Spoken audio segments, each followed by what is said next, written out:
opportunities. Then the refugees came here to Lincoln. She was helping with, applying for jobs, helping them to kind of settle. It was nice. It was nice, but like in my mind, and it was God that He laid it on my heart that those things are nice, but you can do more. You can actually go and do something.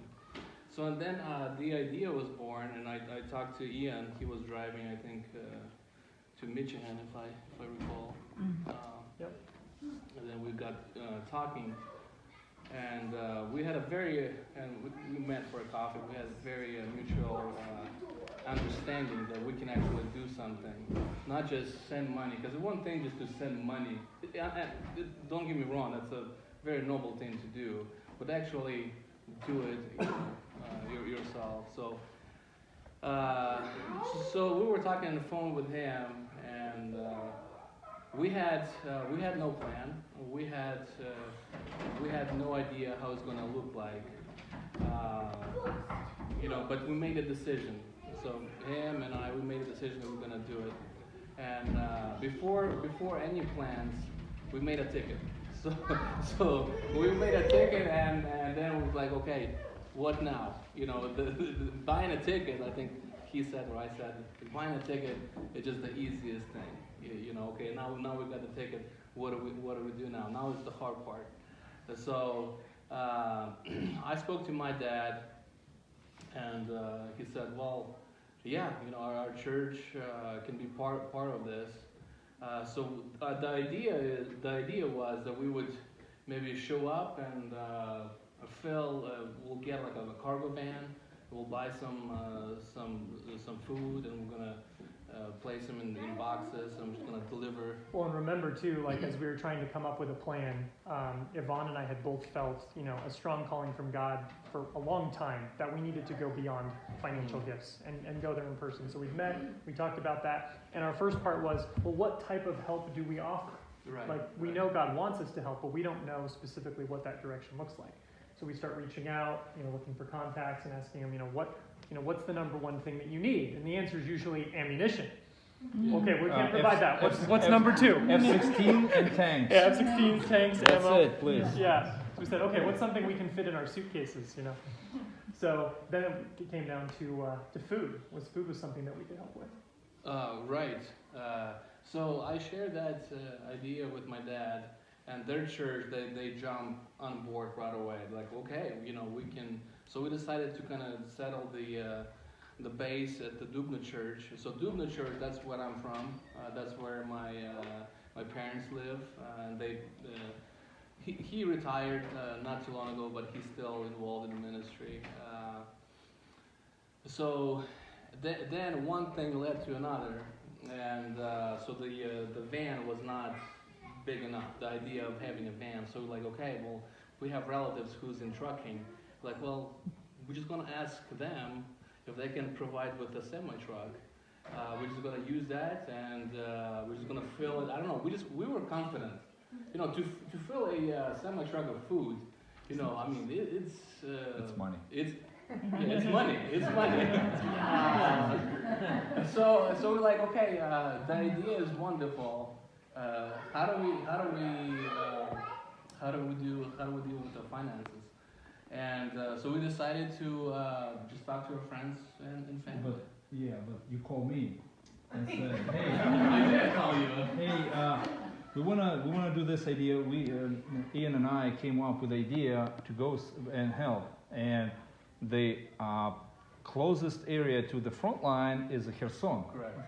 So you're from Kherson, so maybe you can rearrange and get us in touch with Luda's father. He's the pastor of the church there.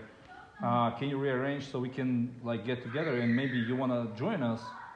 And then we met once. We discussed a little bit, and I was a little bit uncertain to go. But then when it was the 1 year of the war in Ukraine, that morning I decided that everything played around so well, so I can leave for 2 weeks. And I called Ivan and I'm like, hey, I'm on board.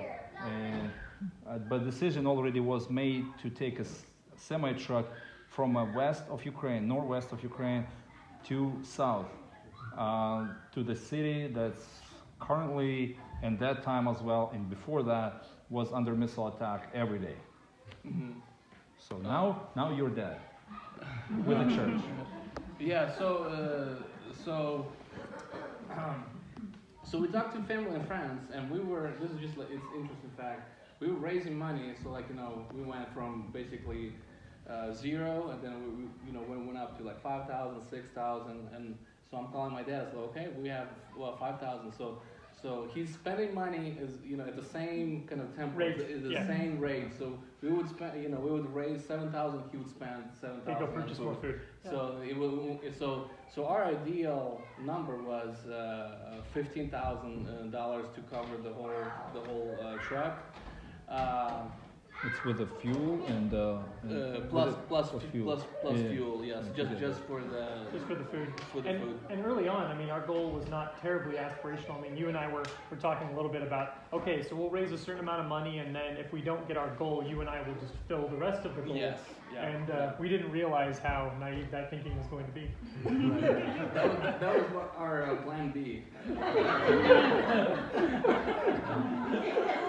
And then you guys jump in, and looks like these guys they don't have to fulfill that because the amount was reached a few weeks, and then it's go even. So we reached $15,000, and we spoke to our guys. Boy, we're just not gonna pump the brakes. If people are willing to donate, we're gonna look for more opportunities To help. So then a few opportunities came. A mayor of Dubno reached out to my dad, and he was saying that there's a few soldiers from Dubno area that they lost legs in a war by a tank attacking them, their unit. So he was like, well, if there's money available, then maybe you guys can, that money can go to them, For prosthetic legs. So yes, for medical procedures and just in general. So that opportunity came, and also another opportunity came that their father-in-law, the pastor from Kherson, he reached out and said, well, it would be nice if you guys can bring some food material, roof materials. Mm-hmm. Like, okay, so we bought that, And the fundraising journey was pretty interesting, especially for people like me who have no experience fundraising at all and are massive introverts and hate reaching out to people to ask for anything. So I was like, okay, how do I raise money for this in a way that I don't have to ask people for money? So the first thing I did, if you don't know anything about me, I collect baseball cards. So I reached out to my online baseball card community and said, hey folks, I'm going to sell baseball cards to raise money to buy food for Ukraine. And so I spent, I think, a couple of weeks leading up to us starting our fundraising just selling baseball cards online. And I ended up moving like 3,000 cards and raised about $2,000 just selling baseball cards online to raise money for Ukraine. And it was incredible. Like collecting community came out, out of the woodwork. I had people from Canada reaching out multiple times to buy baseball cards to support the trip. It was really cool. My experience in fundraising before this was zero. And probably sometimes industry veterans here. Sometimes in a negative way. So I had where I'm trying to raise money, but then I'm just give up and just give my money, and that's it. Amen. How much did you raise today? Well, let me see. Yeah. So, but this, I don't know. The God did everything for us to be able to do this mission. It's just amazing when the people. So. My friends' neighbors reached me up and give some money. Then that neighbor, she was talking to her neighbor who I've never even seen in my life. And she's like, hey, I know guys, they go to Ukraine, they're gonna help people, they're gonna take food over there. She's like, here's money. I'm like, how is that possible? I have not even talked to the people. And just God did really miraculous things. I was at the AAA office to get a international driving permit, right? So that I could, legally drive with my license in Ukraine. And the lady's looking at my application. She goes, oh, okay, so you're going into Poland? Oh, and Ukraine. And then she just leans over and goes, are you going on a missions trip? I was like, yeah, how did you know? She's like, how can I support you? Wow. She had been praying for a month after watching and following the news with her husband, wondering what she could do to support Ukraine and just didn't know what she could do. And she goes, and then you just walked right in. Wow. Praise the Lord. Yeah. This is praise the Lord. Yeah. Then. Yeah, I mean, kind of, you know, to relate with that. So I spoke to some dispatchers that that I work with, and those are very, they are tough and rough guys. You know, they don't go to church. They, it's a totally different ball game. So I said, hey, I'm doing this. Their response was, okay, we're gonna donate, 100 boxes, 200 boxes, no problem. Let us know where to check, where to send checks. So we saw through everything. We just saw God's hands. Yeah. It was amazing.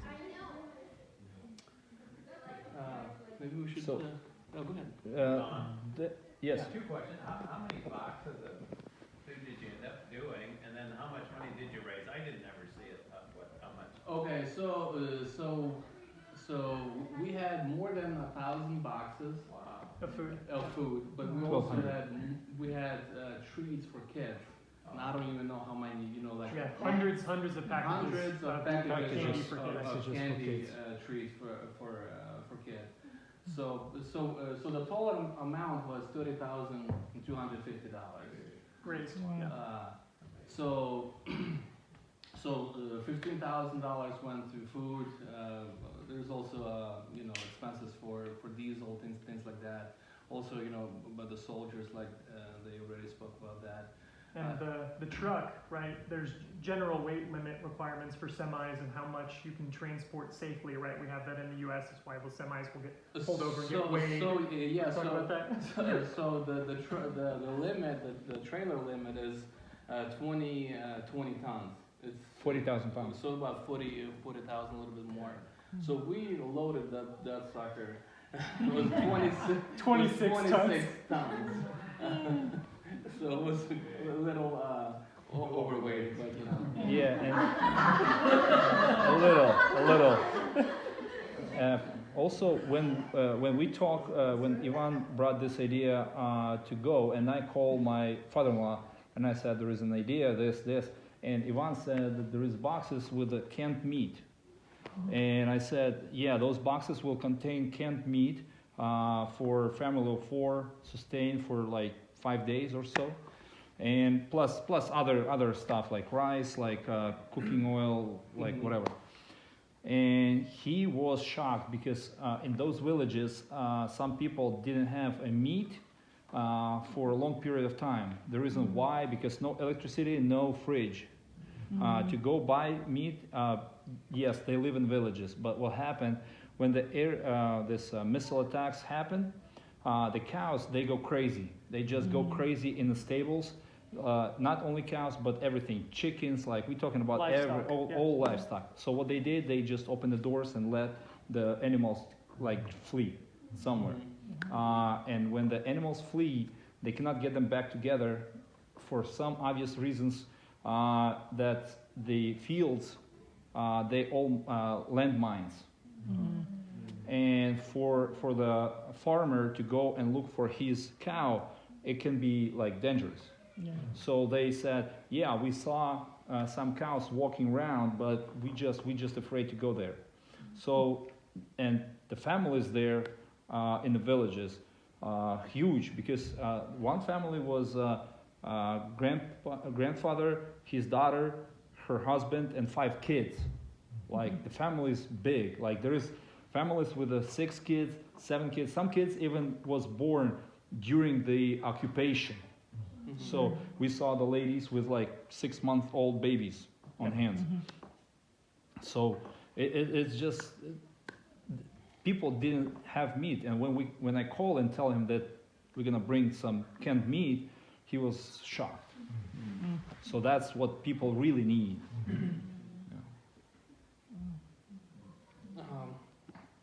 well, moving forward, maybe we can share them about our journey. So anyway, make this a long story short, we were late 24 hours. Oh, yeah, the flight journey. Yeah, the planes. Yeah. The flight in Dallas got delayed, so we had to wait. If it was possible for us to miss a connection, we missed the connection. So I'm thinking, you know, we missed a flight, then we missed the second flight. I'm thinking, okay, now Ukraine. What Ukraine can bring us? I mean, it was already a disaster. Your suitcase didn't show up. Well, the suitcase didn't show up. Yeah. We missed our main international flight by 7 minutes. Sprinting up to the gate, and they're like, nope, plane's gone. So, well, luckily, you know, we got to Warsaw. We got to the border. That was a treat. Maybe you can share. Yeah. Oh yeah. So we pull into the border, and at this point, because we got into Poland in the late evening, so by the time we drive, the 6 or 7 hours in Ukraine, it's now 2 in the morning. So we arrive at the border, and there's a hefty line of cars at the border, and this is 2 in the morning trying to get in, and it looks like this line could take an hour plus before they're even going to see us and talk to our car group. So they get the idea, hey, we'll go up and speak to them at the border and let them know that we're volunteers. And they went up and spoke to them at the front, and they said, skip the line, come up to the front. Yeah. So it's like, okay, well, God is doing something. And Yvonne was here. like, whoa, this is a change. So after missing flights, when we got to the Polish border. But wait, Ivan, tell why you guys missed the flight, because his luggage got lost. No, my luggage got lost, and I was asked to bring some bulletproof vests.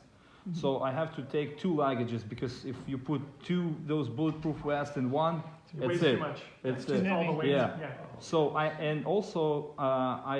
have friends who support some sniper group in Ukraine, and they said, hey, we have some special. It's not a scope. It's just it's a mounting for scopes. So it's like is it a red dot? no. It's a special Just a thing mounting just to clip. mounting The mounting mounting clip, clip, but yeah. it's a special that they cannot find in Ukraine. So they said, can you bring it? I said, yes, totally fine.